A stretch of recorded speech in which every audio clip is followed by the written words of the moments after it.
I'm just using new recording equipment, so this is going to be fun for me. Got to test it out. You got to break it Okay. in. By the way, we're live. This is MyGamer. Yes, we are from MyGamer.com. We haven't streamed together in it's been a few weeks, I think at least, because Holidays. I was horribly sick. I had to travel and stuff like that. But we are back, and this week we are playing the new Horizon game on PlayStation 5 because you just got a PlayStation 5, so we can play these Video games. these exclusive new games these days. Yeah. So this plot is super fucking not interesting. I never played the first game, but I heard it was okay. But all I know is it's just like an open world game, but yet it's like tech, but you're shooting like cyborg dinosaur lizard things. Oh yeah, that part of it's like really interesting and cool. Like, so you'll fight something and they have weak spots that you can hit that will disable them almost immediately. Uh, that stuff's really cool, and the aesthetics really neat. But it Like, I mean, I should look up like what is the like? Are you trying to like save the world? Is there an apocalypse coming? Like, I have no idea what the story is. it's Like, why? post-apocalyptic. Yeah, like why are you Um, playing as this chick? What is she doing? right. So she's a clone of someone who started a terraforming. Spoilers for the first one, but we're playing the second one, so oh well. Yeah. That's terraforming, and all of this is like revealed in the first like 5 minutes of this game. Mm-hmm. So like if you start the second one, you instantly know. Uh, Okay. she's a clone of someone. And the planet is they're attempting to terraform the planet back. I don't know how the robot. So the robots that's a science fiction thing that they just started reproducing and took over the planet, kind of. Hmm. Um, And you have like a crazy bow and arrow that can shoot no, it's dinosaur just a bow and lizard. arrow. Yeah. Yeah. Um, they you have a staff and you have a bow and arrow, and Mhm. occasionally she'll connect technology to the staff or something so she can hack doors. And now you have a crazy golden spear thing. Yeah. Super awesome. And And a hat. You got a sweet hat now. yeah, and that's the other thing that is so it's set 1,000 years in the future. That's why all of the buildings you'll see like a bunch of concrete buildings and stuff falling apart. It's interesting, but they find scrap and they just go, "Oh yeah, so we're going to use this as clothing now," or random pieces of armor, and it's weird. It's fucking weird. That's weird. So you can tell that she has like parts of the creatures that she's killed in the past on her. Yeah, I never played the first one. Always heard it's like, hey, if you got a PlayStation, this is probably one of the games you're going to want to play. It was the free PS Plus game, many months ago. I clicked on it. I have it downloaded on my PlayStation, but I have yet to give it a shot just because I know these open world games are usually like, 50-hour big quests, and I just don't really have the time to jump into a huge 50-hour game, on a whim. Funny story. I just beat the newest Ratchet and Clank game, and it was 15, 20 hours, let's say. That was such an enjoyable experience, just sitting there and knowing I'm going to be done with this game by the end of the weekend. That'd be, yeah, exactly. Yes. I picked it up for Thanksgiving break on like Wednesday morning, and by Sunday afternoon I was done with it. Damn. And I had done a day and a half of really heavy gaming on it. Maybe two, like it would be 2 normal full days of just heavy gaming. Yeah. But I was so I was so happy that I was just like, you just get these. Every game now just feels like it needs to be super bloated with all this, what normally would have been side content on other shit, and now it's required. Oh, so there's a fishing mini game. Okay, well we're gonna make you fish a bunch of times, and if you want the best equipment in the game, you have to fish. And these other side quests that you're never gonna do. And then you have to cook, and then you have to find the thing, and then you have to craft And of stuff. course there's crafting, and it's all required to a certain point, and there's just a lot of running around and doing dumb shit in the game.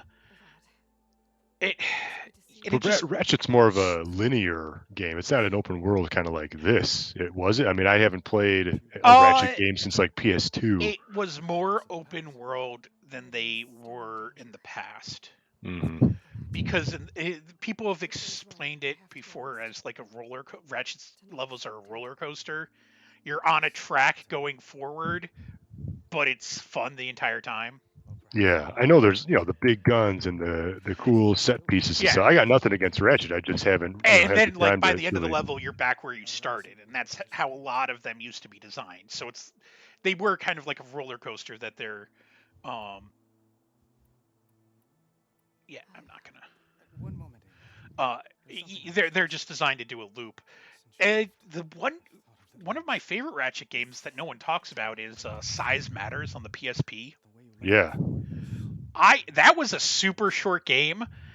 I beat it on it was like a flight from from New York to Italy. I had this Oh. super long overnight, like 14 plus hour flight, and I just played that game straight through. And it was just a really good use of my time. Yeah, I think that was one of the PSP games that got ported to PS2 back in the day as well. There was a handful of games that started on the PSP, and they're like, let's just port this on PS2 because we can at the time, even though like the PS3 was out. Yeah, that was I really like that game, and it was well customized. The Hmm. Ratchet games on the PS3 did a lot of really good stuff, but they also started to be a little bloated as well. I know they were always big with the big crazy guns. That's like the That's whole their thing, yeah. thing. Yeah. And we'll never get another Ratchet game now because they're doing the Marvel stuff. I'm glad they're very successful with the Spider-Man games. Oh, right, Insomniac. Yeah. Yeah, I'm glad that I'm never gonna say, oh, I hate that this studio's just doing this now instead. The Spider-Man games are fine. You and I both like those games, but I really like me some Ratchet games. And Yeah, this that's good. is That's a good point. Avalanche, I want to say, and they are the people who did Red Faction. Mm. And Avalanche also did. They did Just Cause, didn't they? Just that was the other big open. I think they did Just Cause. No. Maybe. No, I don't know who did Just Cause, so I don't want to. Yeah. I wouldn't put it past them. Maybe I'm wrong, but whatever. We're wrong about stuff confidently, constantly. It could happen when you've been writing and playing games for so many years. You could start to get some details mixed up once in a while. Well, maybe it was Avalanche. That sounds about right. But the Just Cause games stopped being good after the third one.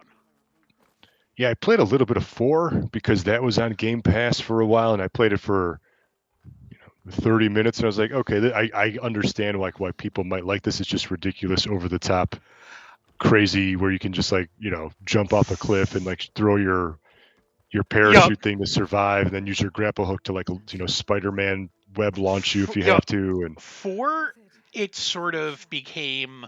It was always just open world mayhem, but in 4, it added like way too many open world it started doing the open world mechanics thing that, like, oh well, we have to give you more shit to do all the time. And it's like, Just Cause, if you did everything, was over 80 hours anyway.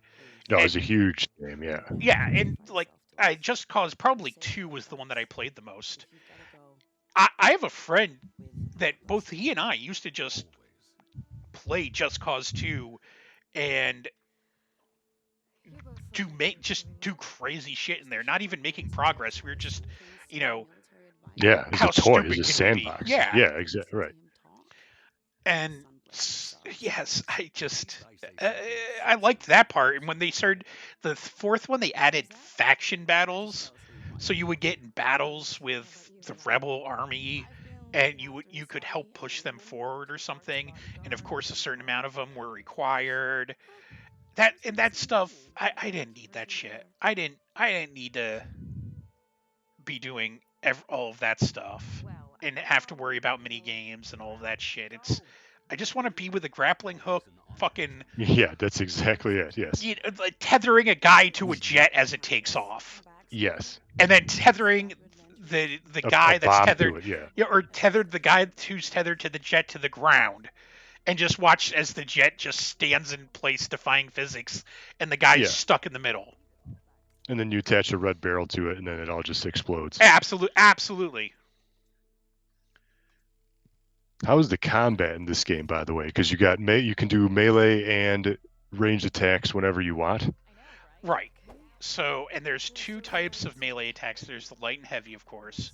Yeah. And then your ranged, you have a couple different. Right now, I have a slingshot that I can fire cold bombs, and I'm assuming eventually some other type of bomb. And the arrows, I can only craft normal arrows at this point. Mm-hmm. See, frost blasting is what they call it. Yeah, it's varied, and there's a level up system in it too, and you can unlock different abilities and stuff. And I think there's like a skill tree that you can get. Mm-hmm. Sounds like almost every other open world game. Skill tree, melee attacks, ranged attacks, leveling up. So one of my issues with a lot of this is that it relies a lot on the hold down to do something. So like when you're crafting something, it's always hold down X, and it's longer than you think it would be. Like instead of just like 1 or 2 seconds, it's a good like 5 seconds you have to hold it down. Yeah. At least you don't have to tap. I like a lot of games now, when you go into the accessibility features, it's like, do you want to tap the button or do you want to hold the button? And I always go hold the button. I'm not going to like break my thumb anymore. Let me just hold the button to complete the, quick time event. Yeah. Quick time events are fun when there's shit like heavy rain and they're done well and thought out, but when they're quick time events that it's just like randomly during a cutscene, press square, you fucked it up, you're dead. Watch the entire cutscene again. And now you got to do it all over again. Exactly. Well, there have been a couple games that have had like really long cutscenes, and there was no indication that there was going to be quick time events in them. I will occasionally put down my controller because I do the same thing where it's like, oh wait, I was supposed to hit a button, I wasn't supposed to put my controller down. I didn't know this. I've been watching this entire thing for 12 minutes, and all of a sudden it's like, pick up your controller now. Most games have at least the common sense that give me a warning. When you exit a cutscene, they don't instantly put you into any form of action. Yes. Yeah, that's. And there have definitely been games that have done that, and I thought the cutscenes were so boring that I had gotten up and left the room to get a drink or something. Yeah. And my character was just dead at a loading screen. I'm like, what the hell happened? Why? Yeah, why did and then you got to reload, do it all over again. Yeah. So, aside from all of the story, and mostly just the story that you've seen of this, what do you think about the graphics, at least? I was going to say, it looks like a pretty game. I mean, this is, if you're going to get a PlayStation 5, this is probably one of the games you're going to want to pick up to justify having a PS5 and its prettiness. Yeah, look at that. Like, that's a nice scene right there. Yeah, we were talking about before. I like the aesthetic.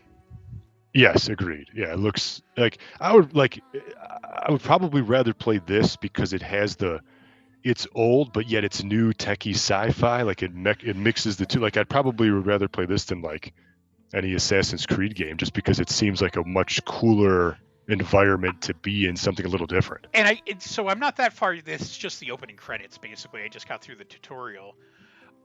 In the first one, at least, the world felt thought out. Like, it felt that there was a reason for things that, like, why this animal behaved the way it did, you know, why the world was the way it was. It felt like they had done world building before they did mechanics, and the mechanics served for the world building itself. And that's what I really liked about the first one. Some of the mechanics in the first one were it was a good proof of concept. I was looking forward to when the second one came out, and we'll see from there, I guess. Yeah, I'm meaning to go back and check out the first one. I have it, like I said, I already have it down. And the reason why I know that I have it downloaded is because it is a huge game. It's like it's taking up the most space on my PS4 Yeah, hard what's drive up with space. that recently, by the way? You know, so it's now I almost want to just play this just to get it off my hard drive so I can download other stuff. Yeah. This was big. I downloaded this. I had to delete like 3 games off of my PS5 to download this. Sure, yeah. I'm sure this. Yeah. Well, that's why you get a nice, pretty game like this. Yeah, it's going to be a huge file size. Yeah. All right. So for this week, why don't you take us out? We are from a website called MyGamer.com. We have been writing about games for a very long time. We are covering the games that nobody else is covering. So if you want to check out weird, cool indie games, smaller games, but yet at the same time still covering big games like Horizon Forbidden West, go check out MyGamer. Follow us, put us on your favorites, bookmark us, and then you can follow me on Twitter at ZackGaz, ZackGaz. And until next time, thank you for watching and game on.